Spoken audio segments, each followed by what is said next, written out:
Alright, vlog 28, 3 more to go. So anyway, I wanted to talk a little bit about subscribers on YouTube and the goals that people have for their channels, and just kind of a little bit about what I've learned on YouTube. If you're not familiar with my other channel, I make a series of videos about how to gain subscribers on YouTube, and really it's about how to make the best videos you can. I don't really talk about content, but just all the things that go into making good videos that everyone can do, no matter what your expertise level or talent or ideas that you may have, how to package those together and get the most out of what you make.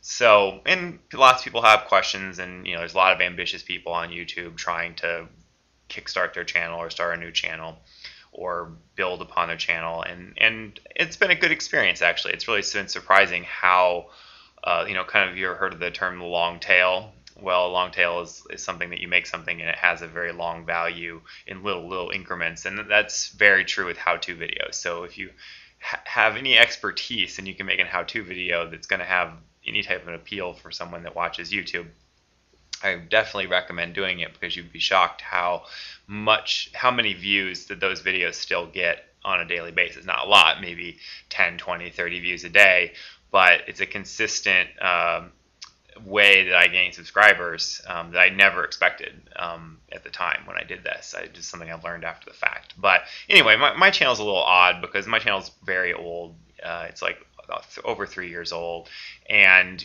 there's one thing you have to learn on YouTube, that your channels, there's constant attrition for whatever reason, and I haven't really figured this out. But if you're not making videos, you're losing viewers basically, or just by channel as it ages, you're losing viewers, and they have to be replaced quicker than they're leaving. And the numbers of subscribers might not go down all that noticeably, but your views will go down over time, because those people, for whatever reason, their accounts have been abandoned or canceled or suspended, or they created new accounts and they've whatever. So then people aren't necessarily coming back, and I've never quite understood that. And there's a certain rhythm about making videos that I'll talk about probably in the last video about my experience with making video every day.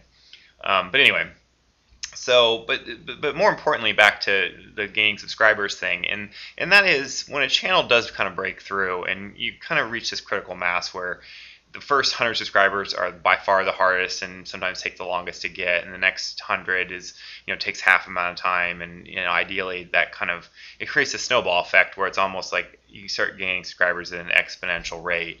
This isn't entirely true, but generally it kind of fits that pattern. If you're continually make good quality videos, you kind of snowballs on itself, and you find yourself with thousands of subscribers. But the problem with that is, and at least for me anyway, and I really just started thinking about this today, it's like, what's really the goal? Because I don't really ever expect to make any money off YouTube. I mean, I don't even know if I'd want for that to be my job. I mean, I like making videos, but I don't know if I would want that to be like my source of revenue, and more really like profoundly worrying about the number of views and advertising dollars that I'm getting per video or something like that. That doesn't sound like very much fun.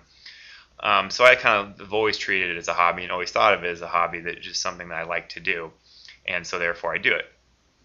But a lot of people, I think, do have the idea they want somehow to make money off YouTube, but and that's great. I mean, I think that there was an article in New York Times. There's an extremely small percentage of people that have been able to quit their jobs and start making or keep continuing to make videos on YouTube. I mean, the problem is YouTube is almost a monopoly on the user-generated content market, and they pay very poorly as far as I've been told. I mean, it's ridiculous how little people have to make, or the amount of traffic they have to drive through their videos for it to make a sustainable enough income, basically. So anyway, so that kind of leaves us with people that just want to increase the size of their audience. But really, for me, it's never been just about number of views. Like, if I made a video that got 10,000 views but got like one comment and 1 star or something like that, or one person rating the video, I would be actually like, that wouldn't be a win for me. I would hopefully people would have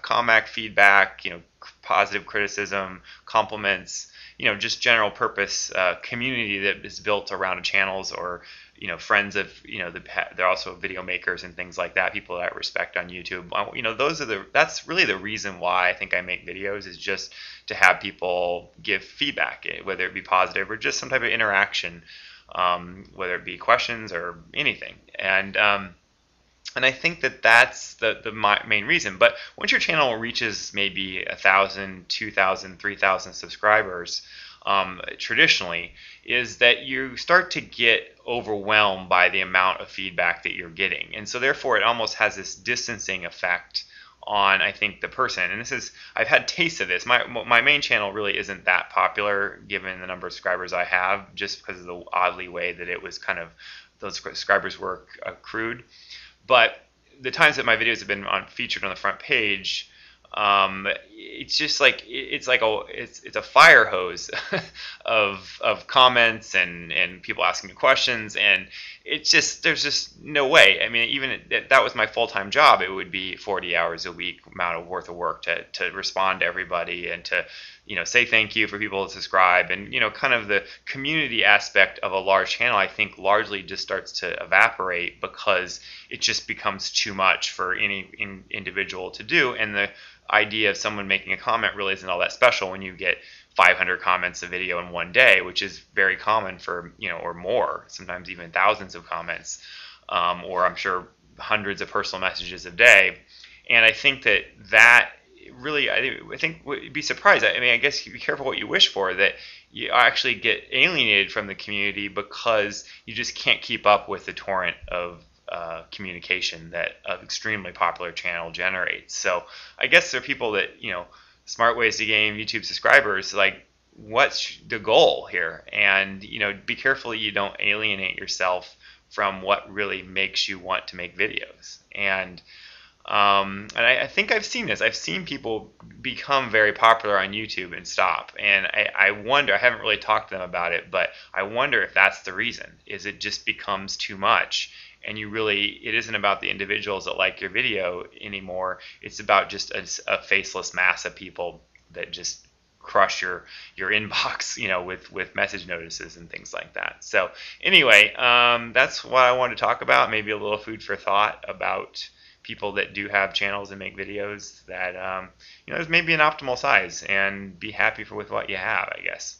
All right, bye-bye.